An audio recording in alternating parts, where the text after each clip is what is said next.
people throughout the world, make sure you don't take that coronavirus vaccine. That vaccine is contaminated. All right, First Samuel chapter 1. Now you all know the story about Hannah. How she begged God for a son. Oh yes, when God blessed her, she gave him back to the Lord. You find that in First Samuel chapter 1. There was a certain man that from Ramat Thim, a Zuhite, from the hill country of Ephraim, whose name was Elkanah, son of Jehoram, the son of Elihu, the son of Tohu, the son of Zub, an Ephraimite. He had two wives.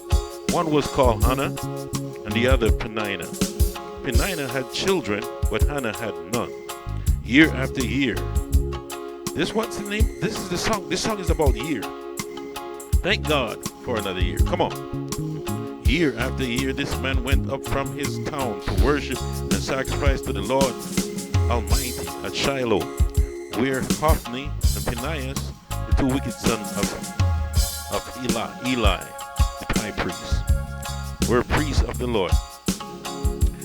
Whenever the day came for Hannah to sacrifice, he would give portions of the meat to his wife Peninnah and to all her sons and daughters. But to Hannah he gave a double portion because he loved her. And the Lord has closed her womb. Verse 6. And because the Lord has closed her womb, her rival, which is the other wife, kept provoking her in order to irritate her. This went on year after year. There it is again. That's the name of this song. This song is about year. Year after year she taunted her. Peninnah taunted Hannah. Year after year. Whenever Hannah went up to the house of the Lord, her rival provoked her till she wept and would not eat. Hannah, Elkanah, her husband, would say to her, Hannah, why are you weeping? Why don't you eat? Why are you downhearted? Don't I mean more to you than 10 sons? Once when they had finished eating and drinking in Shiloh, Hannah stood up. Now Eli the priest was sitting on a chair by the doorpost of the Lord's temple. In bitterness of soul, Hannah wept much and prayed to the Lord. And she made a vow, saying, O Lord Almighty, if you will only look upon your servant's misery and remember me, and not forget your servant, but give her a son, then I will give him to the Lord for all the days of his life, and no razor will ever be used on his head. And she kept on praying to the Lord. Eli observed her mouth. Hannah was praying in her heart, and her lips were moving, but her voice was not heard. Eli thought she was drunk, and said to her, How long will you keep on getting drunk? Get rid of your wine. Not so, my lord, Hannah replied. I am a woman who is deeply troubled. I have not been drinking wine or beer. I was pouring out my soul to the Lord. Do not take your servant for a wicked woman. I have been praying her here out of my great anguish and grief. Eli answered, Go in peace, and may the God of Israel grant you what you have asked of him. She said, May your servant find favor in your eyes. Then she went her way and ate something, and her face was no longer downcast. Early the next morning they arose and worshipped before the Lord, and then went back to their home at Ramah. Elkanah lay with Hannah his wife, and the Lord remembered her. So in the course of time Hannah conceived and gave birth to a son. She named him Samuel, the great prophet, great priest and prophet Samuel, saying, Because I asked the Lord for him. Verse 21, when the man Elkanah went up to all his family to offer the annual sacrifice,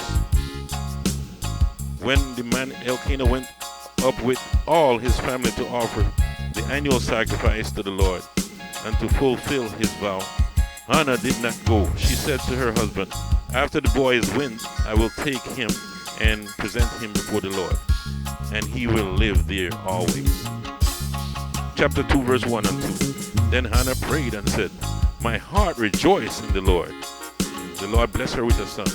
In the Lord my horns is lifted high. My mouth boasts over my enemies.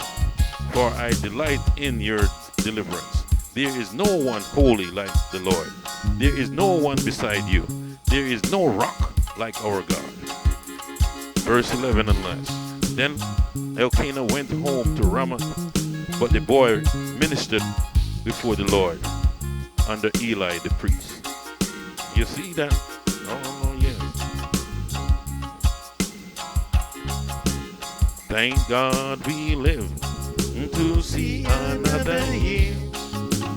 Thank God we live to see another year. Another year, another month, another day, another time. Thank God we live to see another year. Thank you, God, for giving me. I said, thank you, God, for giving me another chance to make it right one more time. Thank you for allowing me to be loving, true, and kind. I start anew with the little few. Whatever I say, whatever I do, His mercy and grace just allow me to love you and you and you. Thank you. Thank God we live to see another year. Thank you, God, for living to see another year. Another year, another day, another month, another time. Thank God we live to see another year. Come on. Thank you, God, for the saints, my family, loved ones, and friends. These loving people stood by me over and over again.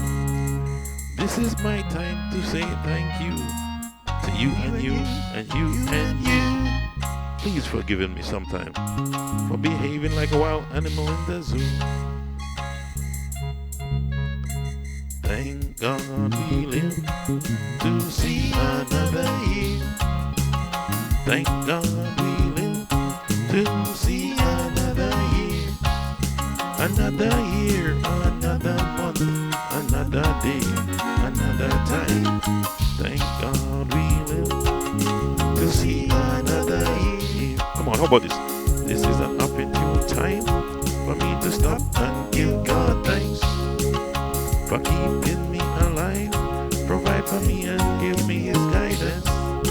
You didn't allow me to stay stagnant, but make me advance, my life you enhance.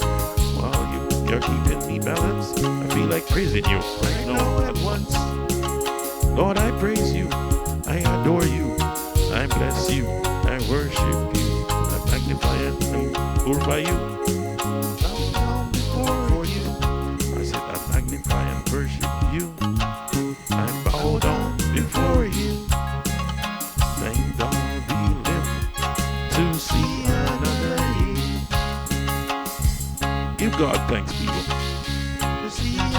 for He's good, year by year, month by month, day by day, time after time.